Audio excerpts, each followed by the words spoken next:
Hello. तो वापस आ गए हैं आज विक्टर 303 के रिव्यू के साथ।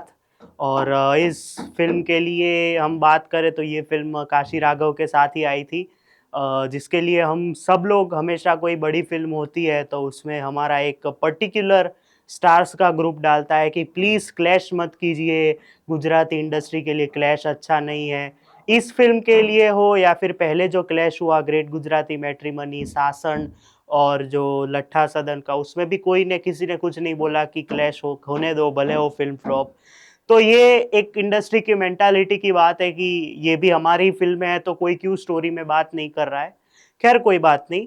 हम विक्टर 303 की बात करें तो मांदला मियाना की स्टोरी है। I think Kutch Bhuj side की स्टोरी है, जहाँ पे विक्टर नाम का जो एक लड़का है या फिर बोले बंदा है जो कि अनाथ है एक तरीके से, उसको अलीशा प्रजापति के साथ प्यार होता है। लेकिन उसकी शादी कहीं और पे हो जाती है।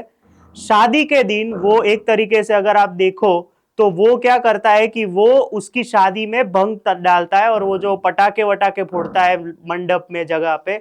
उसके बाद उसके भाई को गुस्सा आता है कि अभी तो मैं इसको नहीं छोड़ूंगा करके। उसको भी पता होता है कि ये दोनों प्यार में थे पहले। उसके बाद एक अलग ट्विस्ट आता है जिसकी वजह से विक्टर की पूरी जो एक लाइफ है वो चेंज हो जाती है। वो क्या है वो आप देखेंगे तब आपको पता चलेगा। मैं इस फिल्म की बात करूं तो भाई मजा आया। वो एक बॉलीवुड मास मसाला एंटरटेनर मूवी होती है, वैसी ये फिल्म है।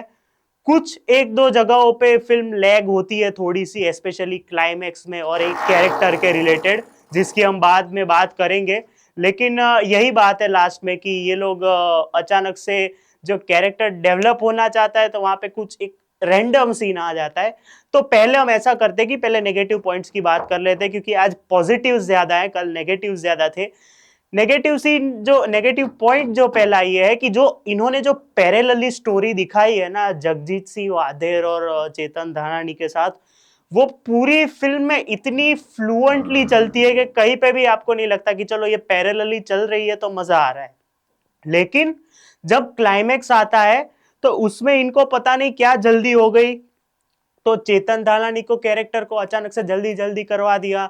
जगजीत भाई को उतना टाइम नहीं मिला जितना हमको देना चाहिए था, कि जो पास्ट में जब स्टोरी जा रही है तो आपको अचानक से क्या बोलते हैं कि वो होना चाहिए, कि कनेक्ट करना चाहिए। लेकिन वो जो होता है ना कि 1x पे स्पीड चल रही है, इन्होंने 2x पे वो बैक स्टोरी लगा दी, तो वो थोड़ा आपको कहीं कहीं पे हर्ट करता है कि इतना फ्लुएंटली चल रहा है, इसके बाद अचानक से ऐसा क्यों हुआ। दूसरी एक चीज ये है कि जो अभिनय बैंकर का जो कैरेक्टर है, आई थिंक पीआई मनीष नाम है, तो वो पुलिस वाले हैं।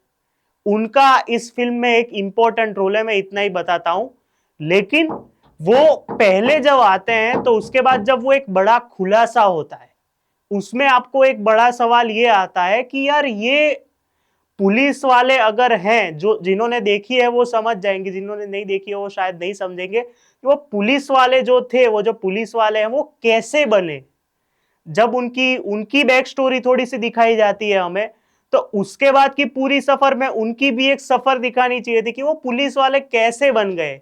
क्योंकि अचानक से वो ऐसे क्राइम बन के कि विक्टर कहाँ है, मैं विक्टर को ढूंढना चाहता हूँ, लेकिन अचानक से क्या बोलते कि ऐसे पुलिस वाले बन के आ गए। तो उनकी एक बैक स्टोरी होनी चाहिए थी कि वो उनको क्या क्या स्ट्रगल्स फेस करने पड़े पुलिस वाला बनने के लिए, जो कि एक क्लियरली ऐसा लगता है कि बन गए, अब तुम लोग देख लो। एक तरीके से देखो तो मसाला मूवीज में थोड़ा लॉजिक इतना तो होना चाहिए कि यार ये दिखाना चाहिए था। पॉजिटिव्स की बात करें तो एक्टिंग, एक्शन, बैकग्राउंड म्यूजिक और जो चैप्टर्स के थ्रू हमें एक एक कहानी समझाई जाती है, ये चार मेन पॉजिटिव पॉइंट्स है।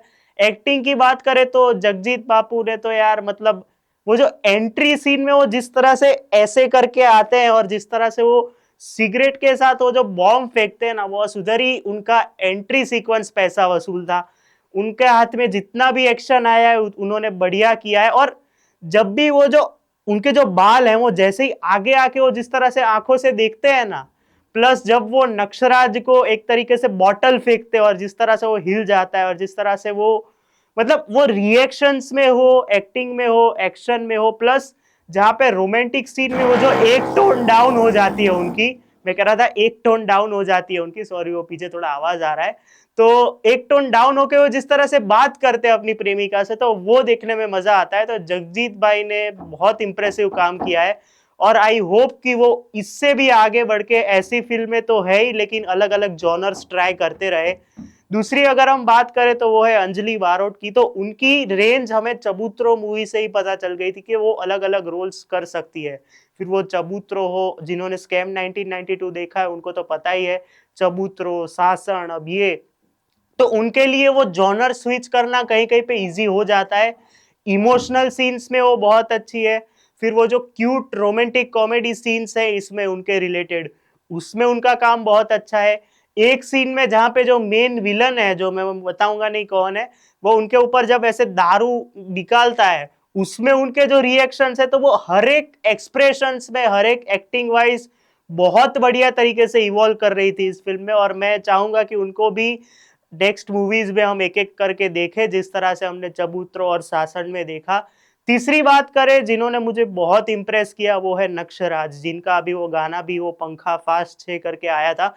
नक्शराज एज अ विलन, वो जो एक पावरफुल वॉइस है वो है, थोड़ा सा साइको कैरेक्टर है, वो एक तरीके से उनमें मैच होता है। जिस तरह से वो, आपको मैं बोलूं तो आपको मिर्जापुर के मुन्ना भैया वाली वाइब्स देते हैं, और बहुत बढ़िया तरीके से उन्होंने अपना काम किया है। जिस तरह से वो साइकोटिक विलन में हो, जिस तरह से एंग्री सीक्वेंसेस में हो, जहाँ पे सीरियस होना है वहां पे उन्होंने बहुत बढ़िया काम किया, तो उनको देखने में मजा आता है। अभिनय बैंकर का, जैसे कि मैंने बोला कि he has done his part well, जहां जहां पे जरूरत थी, जहां पे मेन ट्विस्ट खोलना चाहिए था, वहां पे जाके उन्होंने बहुत बढ़िया काम किया। उनके हाथ में भी थोड़ा एक्शन आया है तो उनको देखने में मजा आया। आफ्टर मिजाज उनको एक्शन में देखने में मजा आया, मैं ऐसा कह सकता हूँ। मयूर सोने जी के रिलेटेड एक बहुत बढ़िया डिटेलिंग हुई है इस फिल्म में। उनको एक तरीके से तो देखो, बापू मतलब फादर भी हो सकते हैं, या फिर जो सौराष्ट्र साइड या फिर जो लोग होते हैं उनको भी बापू कहते हैं। तो जो बापू की तरह से वो जैसे बैठे हैं, उनके पीछे महात्मा गांधी की फोटो है, तो दो एक तरीके से उनको ऐसे भी बापू बुलाया गया है। और जिस तरह से बाप बेटे में जो सीन है उनके, जो उनके और जगजीत सिंह वाधेर के, तो वो देखने में मजा आता है। उनका काम एज ऑलवेज जो समंदर में था, सैयर मोरी रे में जो इम्प्रेस किया था, वैसे उनका काम इधर ज्यादा अच्छा है, मैं ऐसा कह सकता हूँ। चेतन दानानी की तो मैं क्या ही बात करूं, इसमें तो उन्होंने यार आंखों से ही एक्टिंग की है। और जो एक वॉइस अप करके जो बात की है, जिस तरह से बेस, एक बेस बढ़ा के उन्होंने बात की है, तो बॉस उसमें तो वो छा गए, मैं इतना ही कह सकता हूँ। अलीशा प्रजापति का एक छोटा सा कैमियो है, लेकिन अच्छा है वो, मैं ऐसा कह सकता हूँ, क्योंकि उनके रिलेटेड अगर स्टोरी है, तो वो जिस तरह से शुरू होके जहां पे तीसरा एक नैरेटिव शुरू होता है ना, वो इस फिल्म की सबसे बढ़िया बात है। एक और इंसान जिन्होंने इस फिल्म में मुझे इंप्रेस किया, वो है किशन गढ़वी, जो अलीशा प्रजापति के भाई बने हैं। और भाई ने अपना एक तरीके से बोले ना तो कि not so fearful but he is fearful person, एक तरीके से ऐसा काम किया है। और एक सीन में जहां पे वो ऐसे बंदूक रख के जो कह रहे हैं छाछ मिलेगी ऐसे करके, जो जिस तरह से बात कर रहे हैं, तो वो उनको देखने में मजा आता है। टेक्निकल एस्पेक्ट्स में बात करें तो बैकग्राउंड म्यूजिक इस फिल्म का अच्छा है। एक जो पंखा फास्ट से तो ऑलरेडी गाना अच्छा है ही, और जब वो फिल्म में आता है तो इतना बढ़िया सुनने में लगता है। और इतना बढ़िया सुनने में क्यों लगता है वो मैं आपको बताता हूँ। ऑल थैंक्स टू कॉम्प्लेक्स लग्जूरियंस सिंधु भवन रोड, जहाँ पे जाके मैंने ये फिल्म देखी, जहाँ पे मैंने काशी राघव भी देखी थी, बेबी जॉन भी देखी थी। इस सिनेमा की सबसे बढ़िया बात मैं बहुत सी बता सकता हूँ, सबसे एक एक्सक्लूसिव बात जो है वो मैं आपको बताता हूँ। एक सिनेमा में आपको वैले पार्किंग शायद ही मिलता है या फिर रेयरली मिलता है, इस सिनेमा में आपको वैले पार्किंग मिलता है, जहां पे आप अपनी गाड़ी या फिर जो भी लेके आते हो आप वहां पे उसको रख सकते हो। तो वो एक प्लस पॉइंट है इस जगह का। सारी सीट्स रेक्लाइनर है, जहां पे 3 स्क्रीन है और तीनों में रेक्लाइनर सीट्स है, तो रेक्लाइनर सीट्स किसको नहीं पसंद एक तरीके से देखो तो वो एक प्लस पॉइंट है। दूसरा, तीसरी चीज, जो जैसे कि हम जैसे मूवी लवर्स को जो प्रॉब्लम आती है कि गुजराती फिल्म हो, साउथ फिल्म हो मोस्ट प्रोबेबली, तो यार ऑक्यूपेंसी इश्यूज फेस करने पड़ते हैं। यहाँ पे बिल्कुल भी ऐसा नहीं है। अगर आप एक अकेले भी जाते हो तो आपको मजा आएगा, और लास्ट में आपको इंटरवल में पॉपकॉर्न, समोसे सब कुछ मिलेगा ही। तो ऑक्यूपेंसी इश्यूज वालों को तो यहाँ पे मजे ही मजे है मेरे जैसे। तो आज ही जाके वहां पे कोई एक फिल्म देखिए और मुझे भी बताइए कि मेरे साथ कब आ रहे हो फिल्म देखने। हाँ मतलब वही बात हुई, रिव्यू पे वापस आते हैं।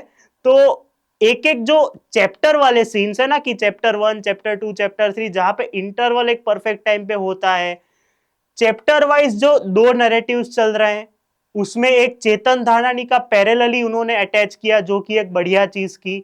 साथ में विलन का नैरेटिव चल रहा है, और जिस तरह से पूरा वो एक सर्कल कंप्लीट होना चाहिए, लेकिन उसमें तीसरी स्टोरी लाइन ऐड करना, जो स्वप्निल मेहता ने बहुत बढ़िया तरीके से किया है। तो ओवरऑल आपको पिक्चर कहीं पे बोर नहीं करती है, मैं इतना ही कहूंगा। एक्शन सीन्स अच्छे हैं, जिस तरह का वो जो एक स्वैग होना चाहिए एक हीरो का, जिस तरह से वो सिगरेट फूक के और जिस तरह से वो आते हैं, मारते हैं, लोगों के साथ बातें करते हैं। रोमांटिक स्टोरी अच्छी है, अच्छे ट्विस्ट हैं फिल्म में, कहीं पे आपको फिल्म बोर नहीं करती। बाकी मैंने वो जो दो लूप होल्स कहे, वो थोड़े मेरे को अचानक से लगे कि यार ये मिस हो गया। और एक फिनिक्स का रेफरेंस है, जो फिनिक्स का वो एक अचानक से सीन आ गया, मेरे को ऐसा लगता है, लेकिन कोई बात नहीं। तो ओवरऑल मैं इस फिल्म को 3 स्टार्स दूंगा 5 में से।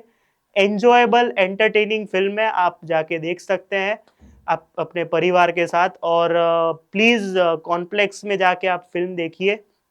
Overall Victor 303 is an enjoyable entertaining film. कई कई जगह पे कॉमेडी भी है, और नक्शराज, जगजीत सिंह वादेर, अंजलि बारोट, किशन गढ़वी, ये 4 लोगों के काम बहुत बढ़िया है, मैं ऐसा कह सकता हूँ। मिलते हैं अगले वीडियो में। लाइक, शेयर और सब्सक्राइब कर देना रिव्यू। तब तक के लिए बाय।